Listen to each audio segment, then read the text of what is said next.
Good evening.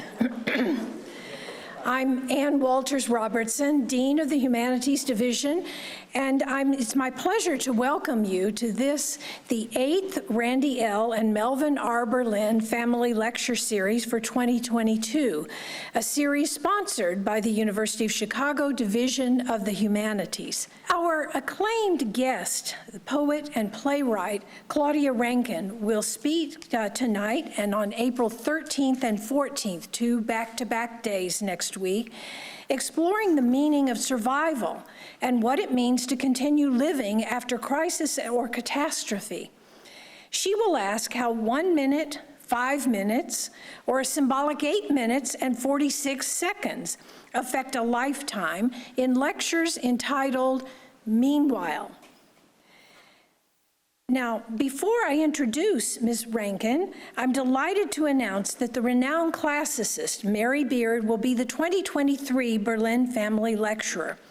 An influential intellectual, award-winning classicist, and pioneering feminist, Mary Beard is a professor at Newnham College of Cambridge University.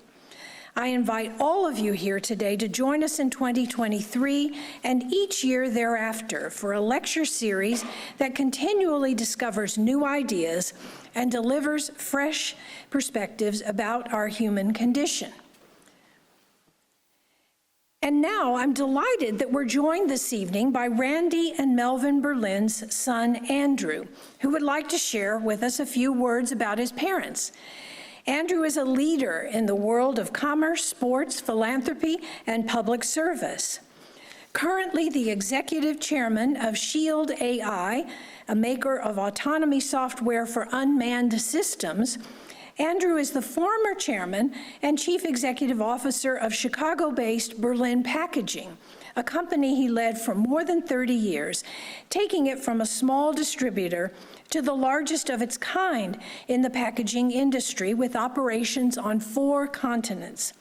Many of you may know that Andrew is a partner owner of the Chicago Cubs Major League Baseball team and the chairman and owner of the South Bend Cubs, a Chicago Cubs minor league affiliate. Andrew serves on the board of several companies and nonprofit organizations, including on the board of trustees of his alma mater, Syracuse University. Thank you, Andrew, for being here with us this evening, and the floor is yours.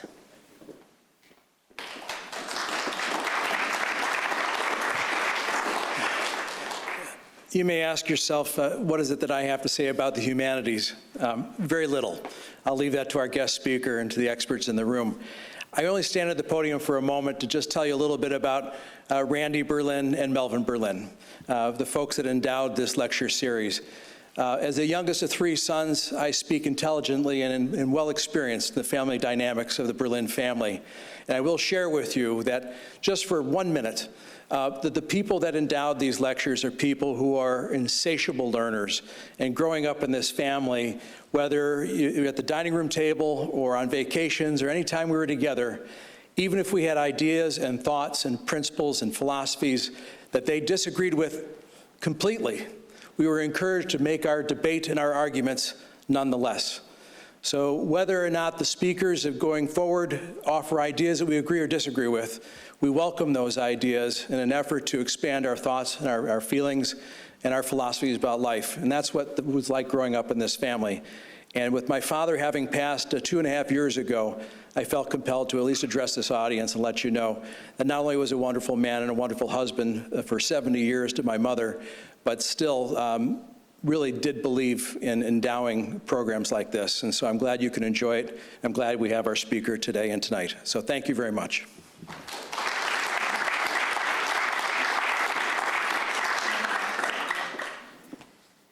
Thank you, Andrew, for these warm and generous remarks.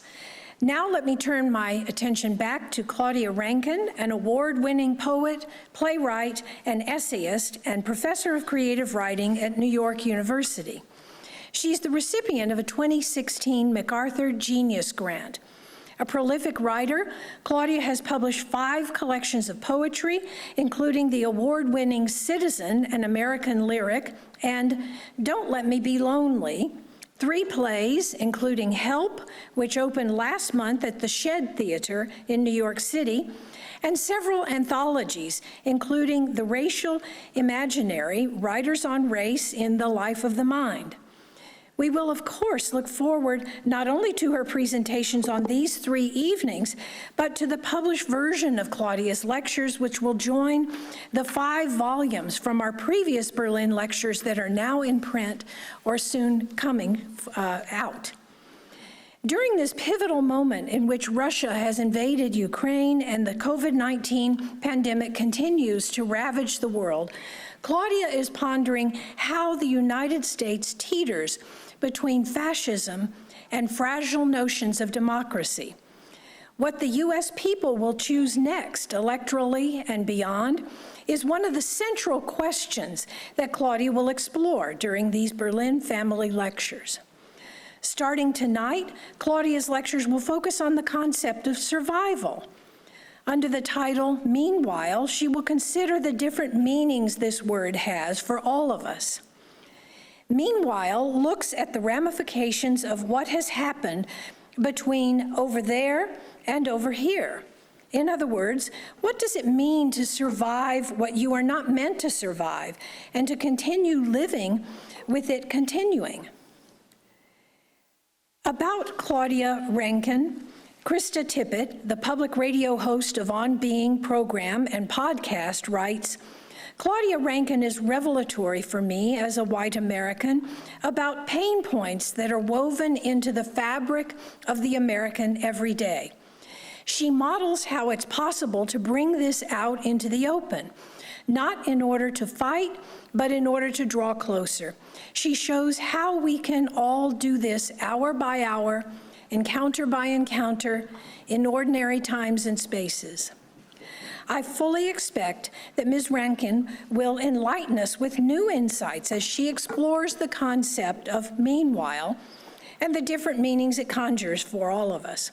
Please give a warm welcome to this year's Berlin Family Lecturer, Claudia Rankine. Good evening. I regret not being able to join you in person, but I would like to thank Randy Berlin, Dean Ann Waters Robinson, her family, and all of you for joining me tonight to look at the work of the amazing painter Jennifer Packer. I would like to dedicate these thoughts on Packer's work to the late Lauren Blount, who would have asked me all the right questions in the past weeks and months. I miss her every day. This is not so much an essay as a meditation on Packer's work. It meanders, repeats, and muses. I'm glad you will be able to make room for it. The words contiguous and adjacent are different ways of thinking about Black people's relationship to time and risk. If you're Ukrainian and on a street in Mariupol, you understand risk as immediate and present. Your death is as possible as your life from moment to moment. This remains true even in the coming future, as loss and trauma will psychically cripple those who suffer. If you're a Black person on the streets of Chicago or anywhere in the US for that matter, you know you are adjacent to or contiguous with either overt or covert versions of a similar probability, which the theorist Homi Bhabha names the risk to life. And theorist Tina Camp names a dialogue of adjacency in her recently published A Black Gaze, Artists Changing How We See. Your death is as probable as your light from moment to moment, as proved to be the case for the many, including Sandra Bland on her way to a new job, then dead. Armand Arbery on a run, then dead. The state of Black Americans' closeness or nearness or historical intimacy with this risk to life becomes for Bhabha the risk to living. It's Chernobyl's aftermath, Saidiya Hartman's Afterlife of Slavery. The toxicity is in the soil, the water. It has its own tone, structures, and frequency, to employ Tina Camp's sense of that word. She defines frequency as a practice of attunement, an inescapable framework of the moment of images.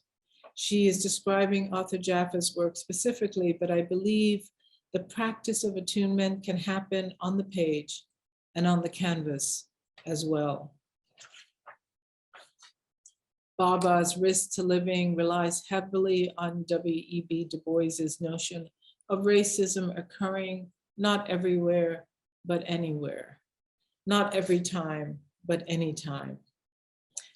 This seems to me an efficient definition of torture, the unpredictable, predictable violence of living in a country presently committed to white supremacy, anti-Blackness, and a developing fascism. In the realm of the social sciences in the field of public health, Dr. Arlene T. Geronimus named the risk to living weathering. For her in 1992, Oxford Dictionary's definition of the term, describing the process of wearing or being worn by long exposure to the atmosphere, seemed the right one to adapt to the effects of racism on the health of a Black person. Christina Sharp's brilliant title and book, Weather, no doubt found its origins here with Geronimus's coining of the term.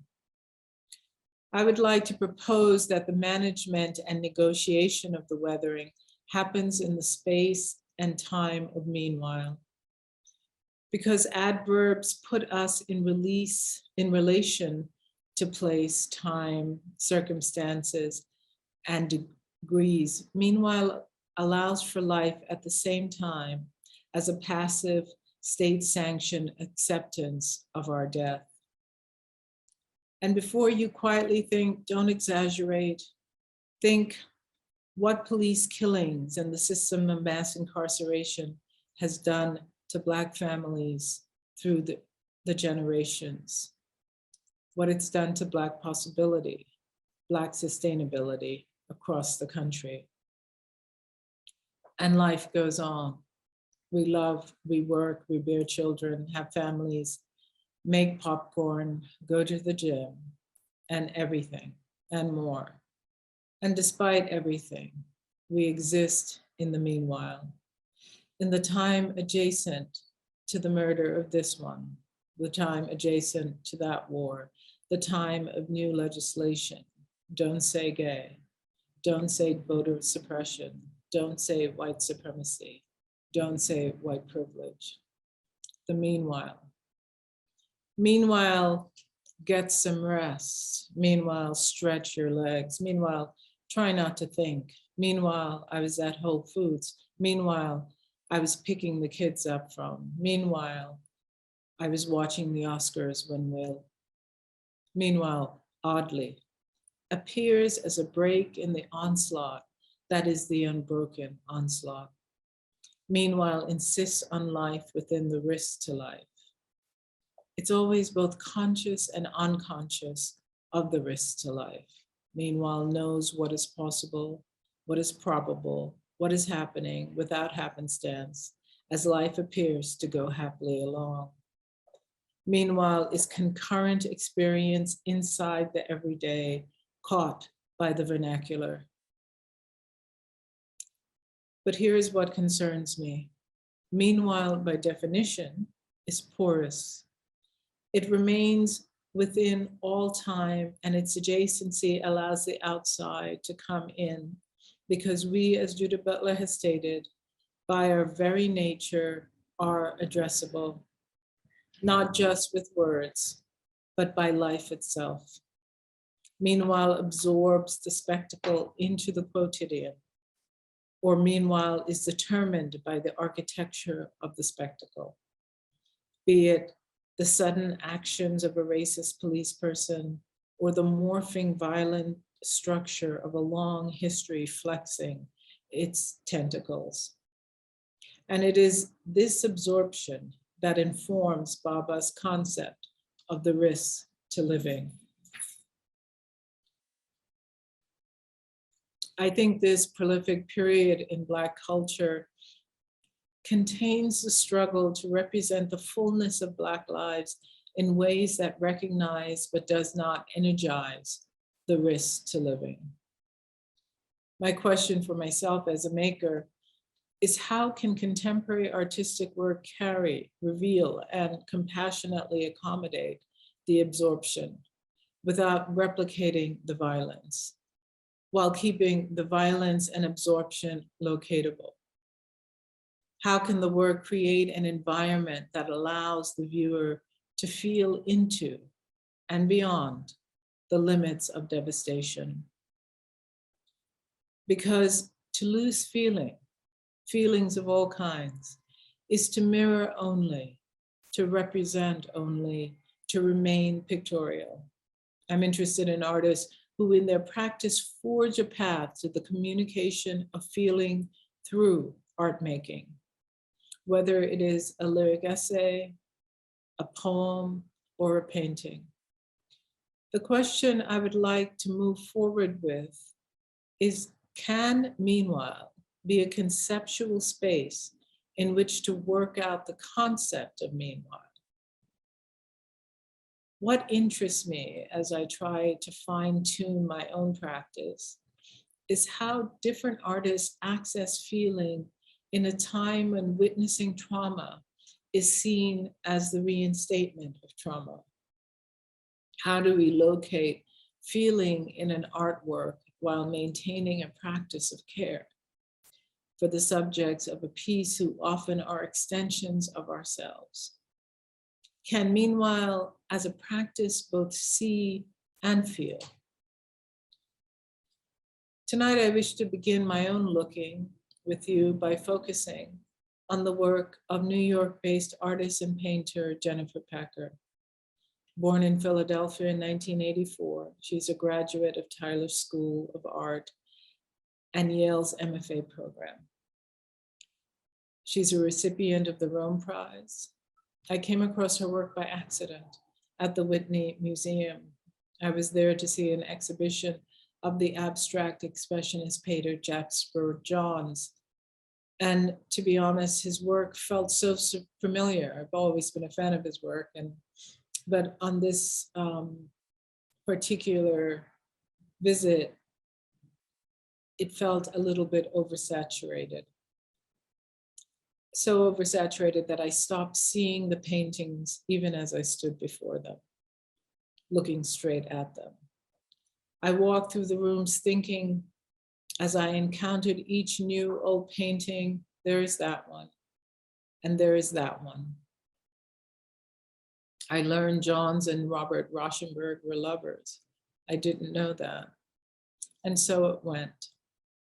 Then at the elevator, as I was leaving, I ran into a friend. Did you go upstairs to see Jennifer Packer's work, he asked. Is there an upstairs? I responded. Walking through Packer's show, the eye is not satisfied with seeing, a phrase that comes from Ecclesiastics. My heart literally began pounding against my chest. I waited in front of each painting for permission to move to the next.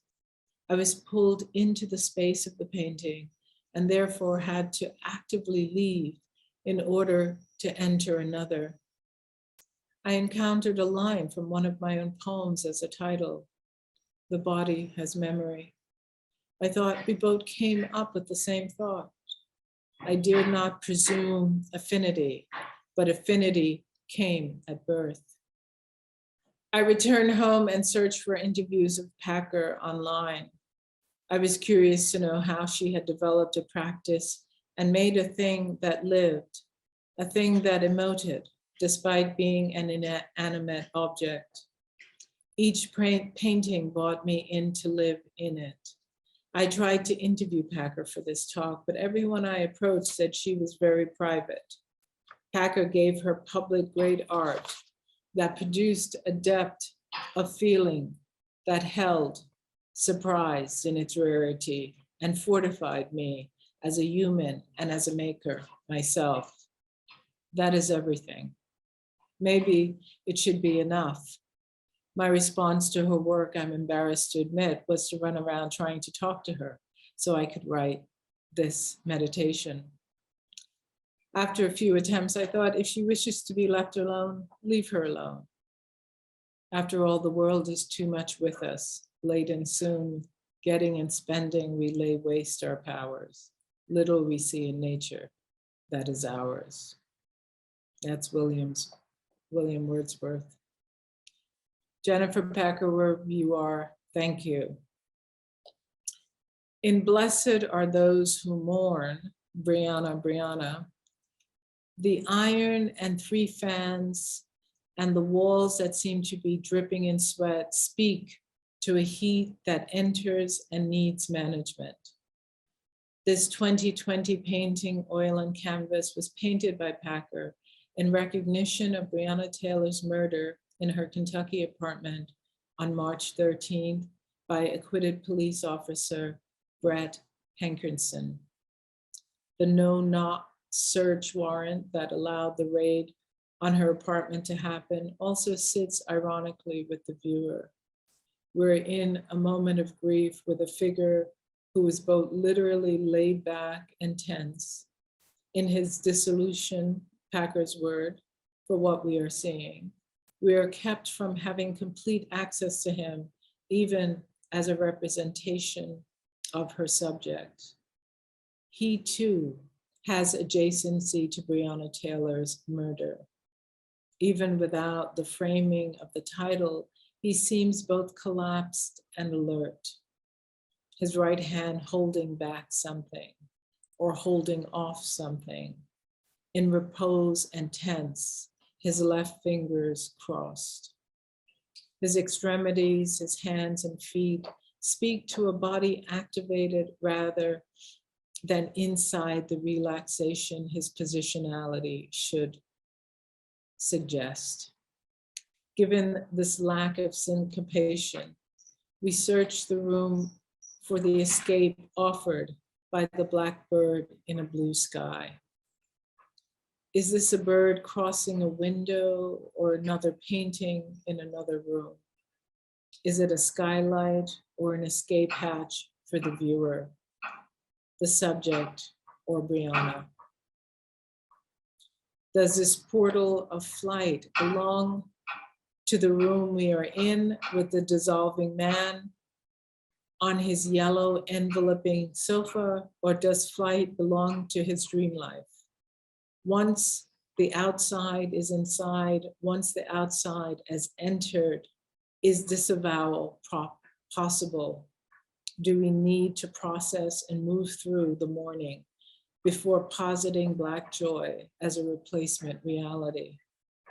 Is the insistence of joy a mode of repression or necessary disavowal?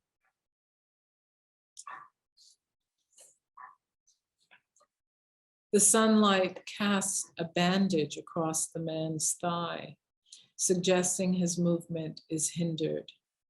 Is he hindered? The title of the painting says, "We are in mourning." A ceiling fan looking like a rippled brown stain with the suggested movement of a bullet in projectile lives above the body of the man. The projectile haunts. At any second, it could turn back onto the subject at rest, as it did on Breonna Taylor, shifting the risk to living into the risk to life. In the end, I did track down a number of interviews and essays that were informative about the eye is not satisfied with seeing.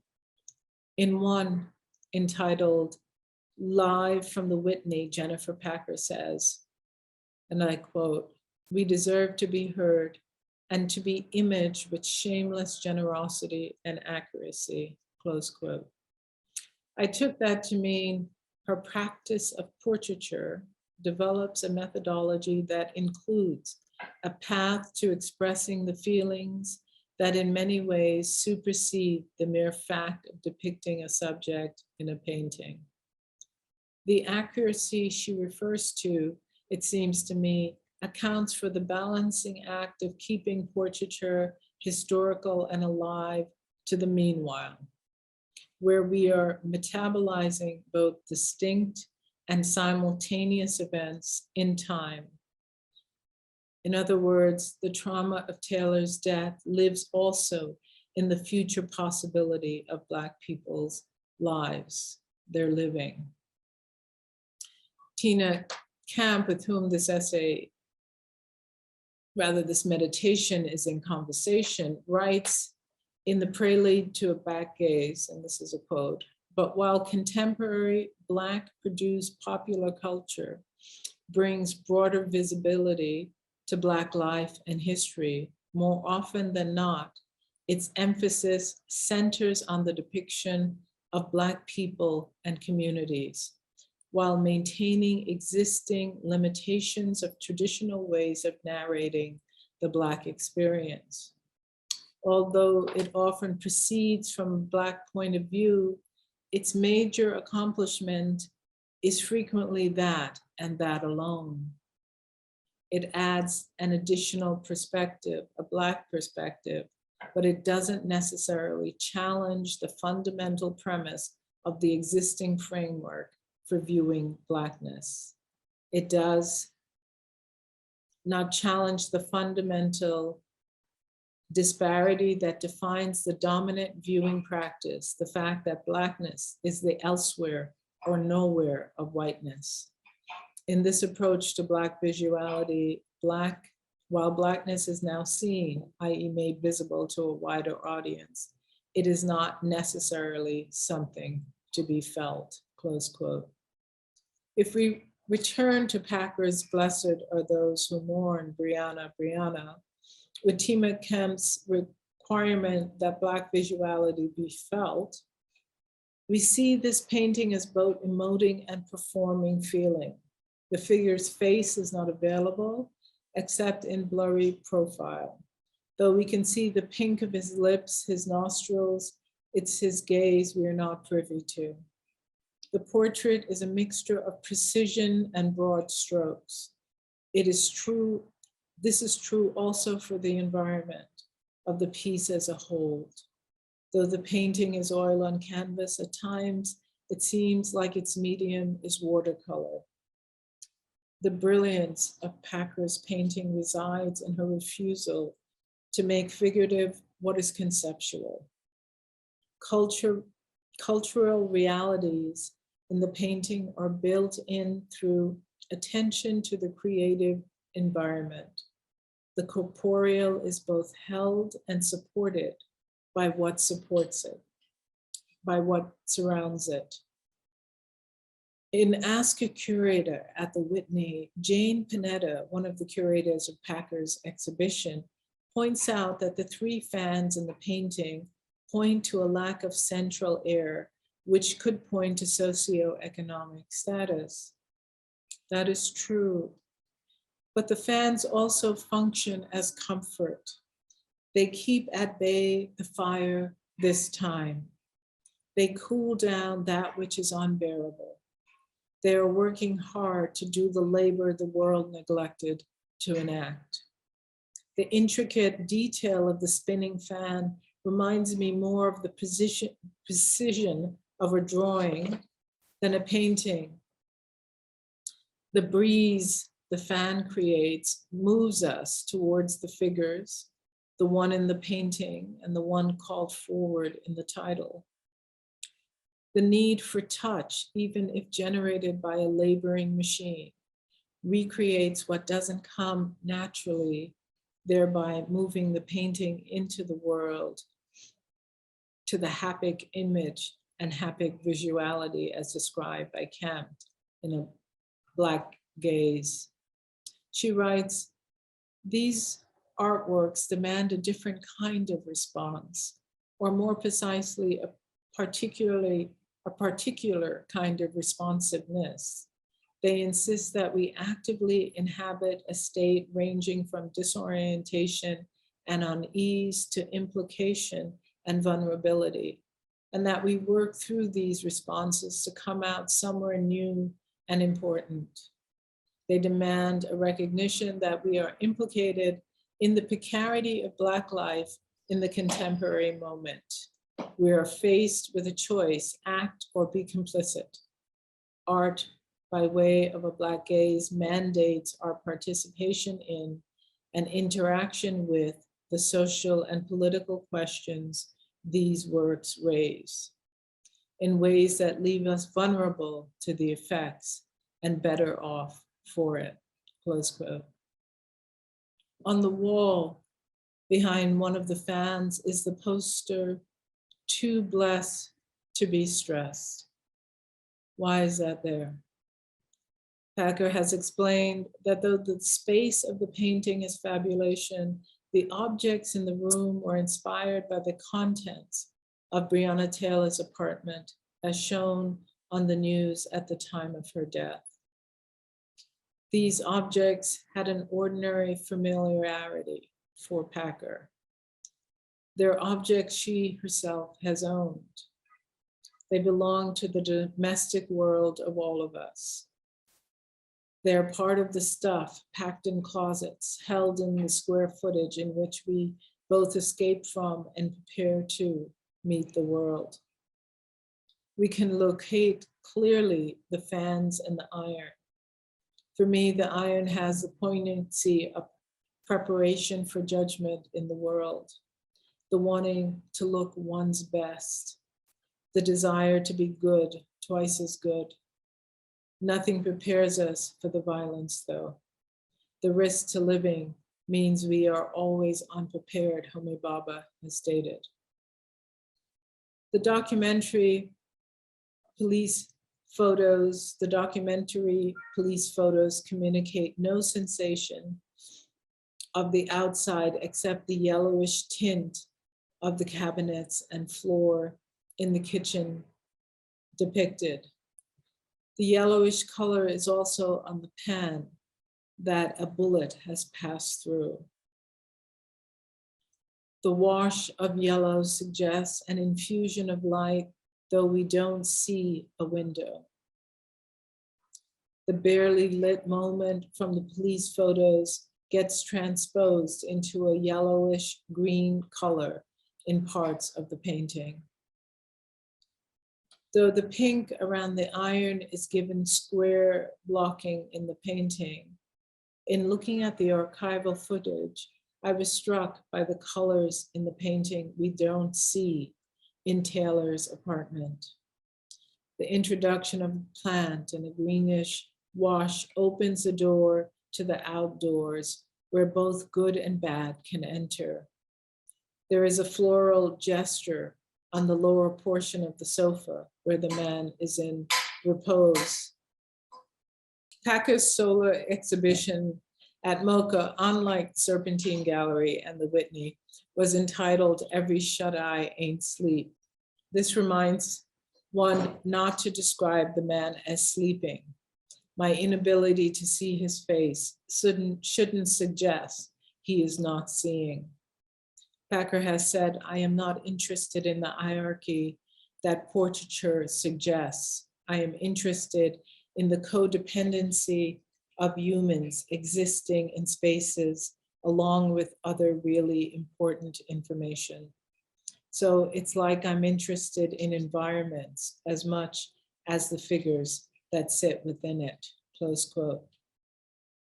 The elements of "Blessed are those who mourn Breonna" are less concerned with the state of the figure and more invested in constructing, with the use of the figure, an environment where our sorrow can live.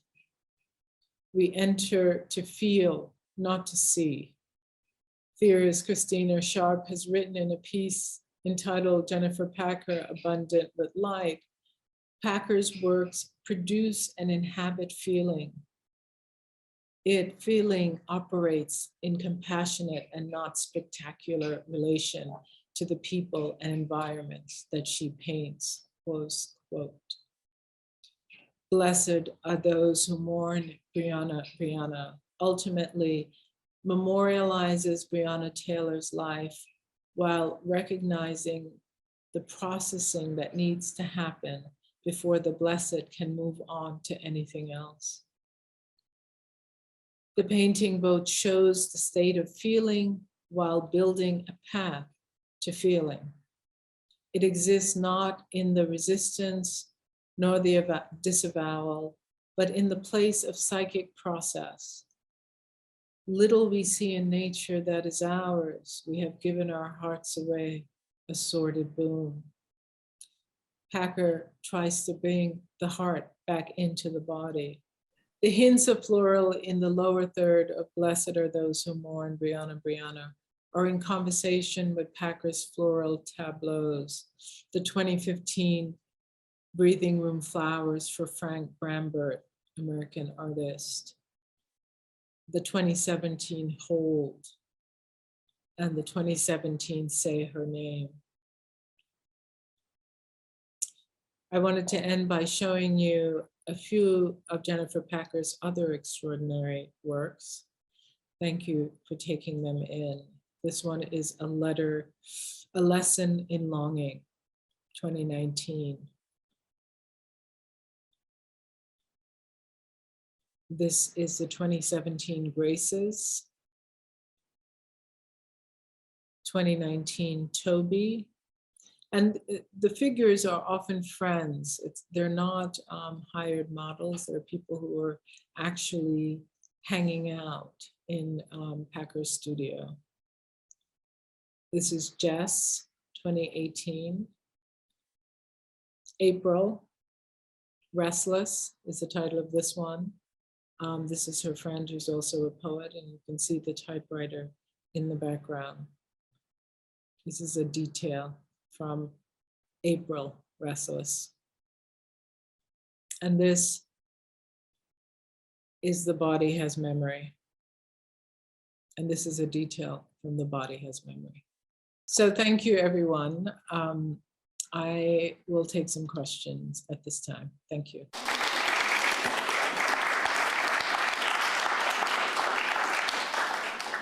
Thank you so much, Professor Rankine, for this thoroughly engaging talk that I know gave us many new ways to consider. Meanwhile, now, before we go to questions and answers, I wanted to say that you may have noticed as you were coming into the hall that there were an inordinate number of people in dark suits who may have been talking into their watches, and that's because President Obama was here at an event, I think, for the Institute for Politics.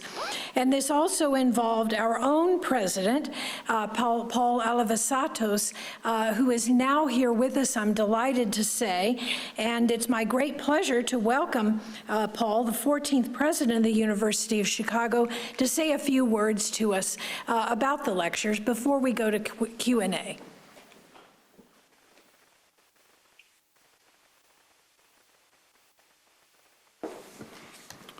Well, thank you, Anne. And Professor Rankine, I was able to attend your full lecture. I arrived just as it was beginning, so thank you.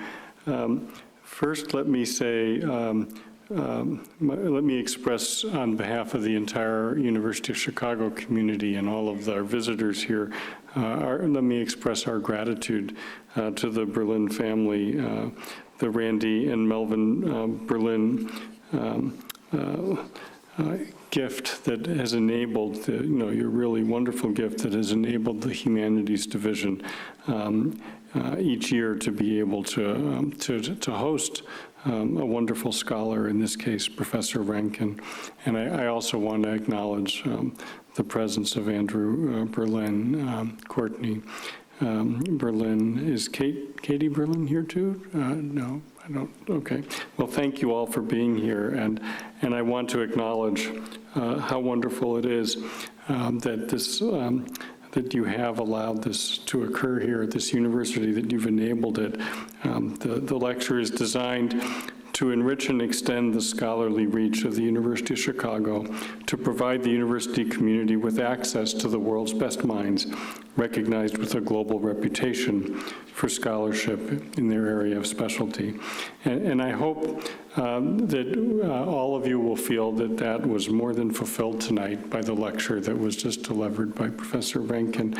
I have to say for myself, one of the things that is the most important at a university, and particularly situated within the world of the humanities, is to learn how to see something with new eyes that perhaps you haven't been able to perceive before, to learn to ask new questions and to see within the things that surround us, aspects of the world that we want to understand better. So the analysis that was just presented on Jennifer Packer's art, on the painting, Blessed Are Those Who Mourn, Biana Biana, and the lecture delivered on the topic related to meanwhile, I found to be extremely powerful. And I want to say, Professor Rankine, this lecture was not delivered, to my mind, in some sense, in what might be called a neutral environment. You are remote, but we are located here at one of the world's great research universities that is located on the south side of Chicago. It is a place where a large Black community that is struggling with many aspects of inequality lives, but also where there are extraordinary artists who create beautiful art that teaches us and that does inspire us. To my mind, I think it's extremely important when we come back to the topic of meanwhile and we consider your lecture, that we be perhaps not simply meanwhile a university, but also an engaged university that tries to think about the topics that you have raised and to take the lessons from them and to think about how we can partner to make a better world and to go to a world where the kinds of issues that you've talked about, perhaps in due course, will have a different resolution. So thank you for your lecture, and I appreciated it, and I believe we all learned a lot from it. And I'll now return it back to the Dean, Dean Robertson, so we can have some questions about the lecture.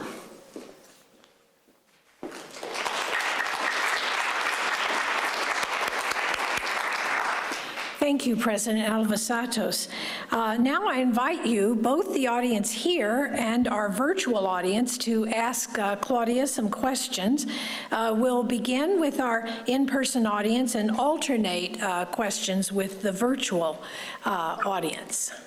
Thank you so much for your very moving and illuminating lecture. I think it's somewhat, I don't know, it turned out to have a kind of ironic satisfaction that you are both here with us and not here at the same time, because I think that speaks something to both the affinity and, to pick up one of your words, and the distance of your title of meanwhile. So there's with meanwhile there are things in relation to one another through time that are also somehow disconnected.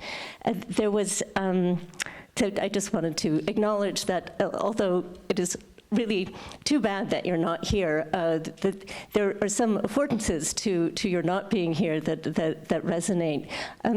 One of the things that struck me visually as you were showing Jennifer Packer's painting was the plant. And the plant on the side of it is actually very similar to the plant that we are seeing in your screen behind you. And I've been mulling over these both visual and thematic kind of resonances between what you were talking about, and it strikes me that the theme of meanwhile, with both its affinities and its distance at the same time, captures something about the way that you, who are a poet, who is using different types of verbal approaches, both poetry and essay and analysis, are negotiating this affinity in your own form and also some kind of distance in your own form. And you are speaking about a painting, which is a different type of form and modality, but there are clearly both affinities and distances. And I'm wondering if you could reflect a bit on the way that your own poetic practice sort of sees itself in relation to this other formal medium of painting. There's clearly a lot of affinity, but there's a formal distance. So I was wondering if you could just speak to that. Thank you. And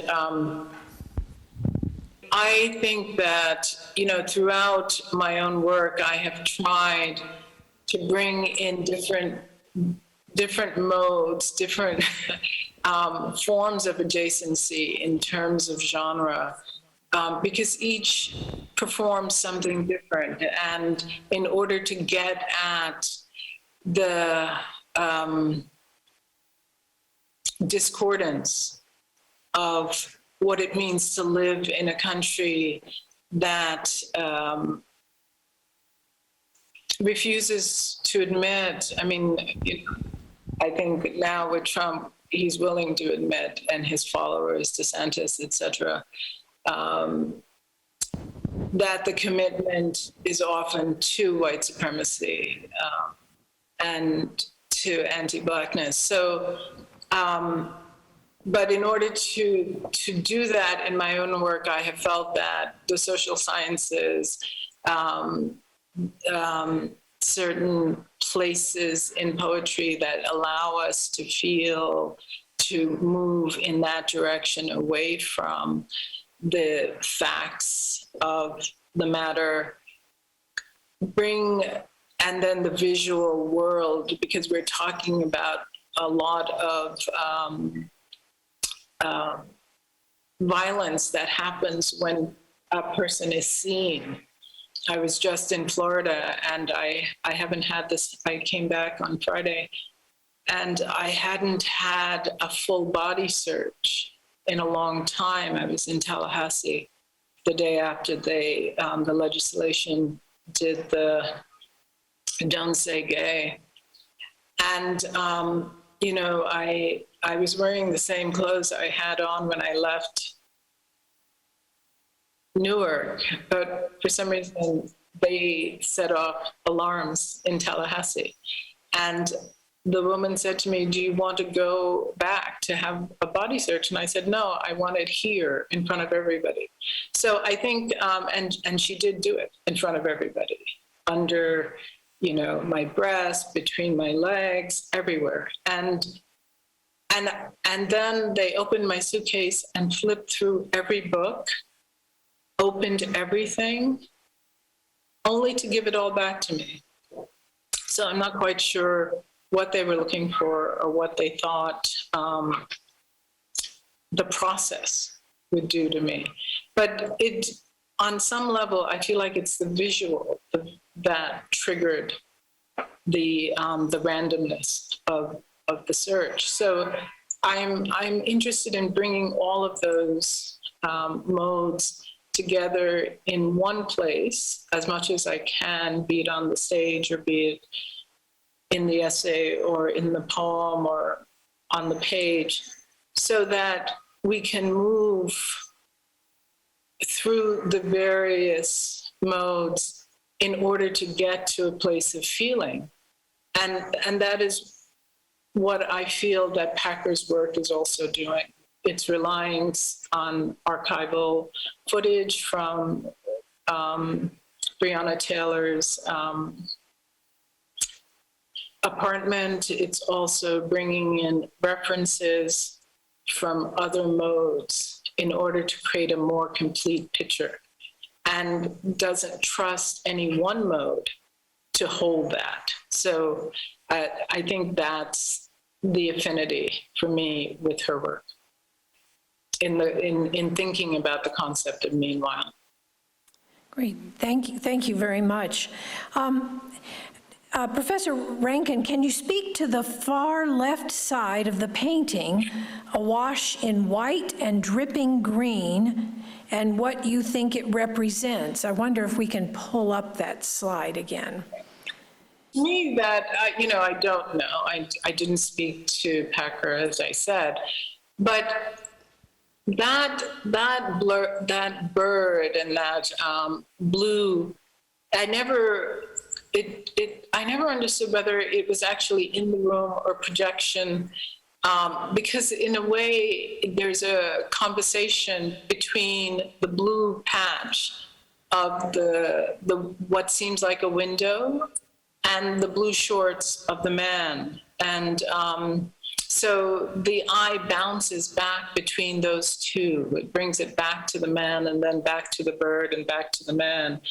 And so, it's anything from steps to blinds but I don't think we're meant to literalize the moment. I think Packer's insistent on the environment being one thing, that it brings us to the place where we don't settle into a kind of documentary mode, but each aspect of the painting allows us to accumulate towards a feeling rather than to settle down into the reading, if that makes sense. Because I think if you settle into a reading, you then settle into that process of distancing. You have got it, you know it, you can file it away. But the kind of abstraction that lives with the portrayal of exhaustion becomes something that is also tied to the flight of the bird as a symbolic move of escape, and then the wash of the green on the white. It doesn't add up to a literal meaning, and I don't think it's intended to. Great, thank you. So we come back to our live audience. Yes, right here. Professor Rankine, thank you so much. This was a beautiful lecture, and I was not familiar at all with the work of Jennifer Packer. It's absolutely breathtaking. I have a question about time. I'm an early modernist. I work a lot with 16th, 17th century paintings, iconography, and I was struck when you commented on the ways in which Jennifer is using the environment, the blending between the subject and the environment as a technique of resistance, right? As a way of creating this effective space that allows for the subject to exist and resist. Because in the traditional scholarly discourse about early modern iconography and paintings and portraiture, usually it's interpreted the other way around. You have those black characters who kind of melt, whom you cannot tell apart from the background because they belong in the background. They resemble the objects in the background because they are objects, and so on and so forth. So I was really interested in thinking potentially about what she's doing with the environment as a flip, as a way of completely ironically inverting that tradition, which is a harmful tradition, obviously. Similarly, this moment when you mentioned that we cannot see the gaze of this man, which doesn't mean he's not gazing, he's clearly gazing at something, reminded me of a 17th century Dutch portrait of a black man. It's a three-quarter portrait. You can see everything about him except for his gaze because of the three-quarter orientation. So I see at the same time some flip, some reframing, some echoes, and I'm wondering whether it's there. Do I see it because I see it? Or maybe a more productive way of asking would be, do you have a sense of what role history, the longue durée, deep time plays in Jennifer Packer's art, right? Whether it's something that she draws on as a resource, and perhaps by extension, whether that deep time is something that you use as a conceptual resource when you think about meanwhile and the timeliness of meanwhile. Thank you. Thank you. That's a great question. She does harken back and is in dialogue with those earlier paintings. And there's a great video, which we have actually, but I thought it would take up too much time, so we didn't show it to you. As you were speaking, I was thinking of Denise Morel's work on Olympia and how so much work has been done on that painting about the white woman in the foreground without mention of the Black woman holding the flowers, the bouquet. And I don't think she was ever meant to meld into the background. I know that's how his art historians treated her. They mentioned her maybe, I think the famous essay on that painting mentioned her once along with the cat. But I think the painter, when he painted it, was as interested in her as he was in Olympia, the white woman. So I wonder what the intent of the painters were and how the art historians have flattened out the presence of Blackness because of their own racism and their own inability to see the paintings themselves. So I just put that out there, but probably more, because why include if in fact something is invisible to you? But in terms of the environment, I think that one of the things that Saidiya Hartman has given us is the ability to move forward in all our works with a sense of the historical references coming with us. I mean, not just Saidiya, but certainly she has done a lot to give us the vocabulary for it. And so in my own work, I do think that, as I was thinking about Jennifer Packer, I was also thinking about, and my own reaction to flatten out my deep feeling when I saw the work. I mean, my heart was racing when I saw it for the first time. And that I didn't sit with that, but instead thought, oh, this would be perfect for my paper. And that brought me back to William Wordsworth just as a kind of moment of chastisement of myself.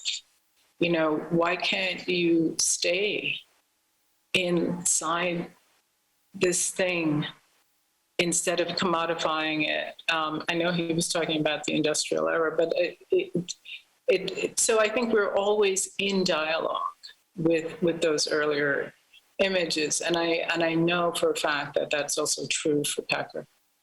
Thank you. This will have to be our last question. I think we could go on for much longer, but I will ask this one. It's a little bit of a long question, so hopefully I won't mess up the scrolling here. Could you speak to the relationship between the concept of the meanwhile and the sense of vision, specifically the duration of seeing or turning away? Seeing is central to Packer's work. The Whitney show that you mentioned is titled "The Eye is Not Satisfied with Seeing," and the Mocha show is titled "Every Shut Eye Ain't Always Asleep." How does the meanwhile affront vision? So clearly she is interested in the durational, I think, the prolonging of looking so that it lands in feeling rather than just seeing. And in order for the concept of feeling, the actual feeling, to occur, you start with the looking, but it has to keep going, and it cannot end in the pictorial. And I think that is one of the things that determines her her practice of not finishing certain images, because she doesn't want you to be finished with them. You can never bring the piece into a state of finality, because they are often unfinished without being unfinished. I know she's interested in the work of Mark Rothko, for example, and just his use of color to move us. And I think even as she lands in these subjects who are Black subjects who are friends of hers, the idea is not for us to land in the person, but to land in the mood. And the way one gets there is through durational looking. And Tina Kemp also writes about that in The Black Gaze, that we need to stay with things a little longer. We're in a culture where we take in a fact and then we move on. And the concept of meanwhile is meant to suggest that there is no moving on. That once it comes in, it's in. And the in of it is, can be debilitating, can lead to the comorbidities, and that the ethics of care that we see in so many different practices now attached to Blackness is in part because we know that seeing can never be closed down, and that seeing leads to feeling. And especially when the moments of trauma repeat themselves over and over and over again in one body and then another, and another. In the most ordinary activities, running, going to work, exiting a store. So I think durationally, the seeing has to transform itself into feeling, and that it's that trajectory that I'm interested in. How to do that in the work? How to get a person not to be able to close down the encounter with the artwork as a finished encounter. Thank you so much, Professor Rankine, once again, and thank you all, both our audiences, for listening so attentively and asking such probing and thoughtful questions. And please join us again on April 13th when Claudia Rankine discusses Meanwhile in the work of artist and filmmaker Titus Kaphar. Thank you again. Thank you.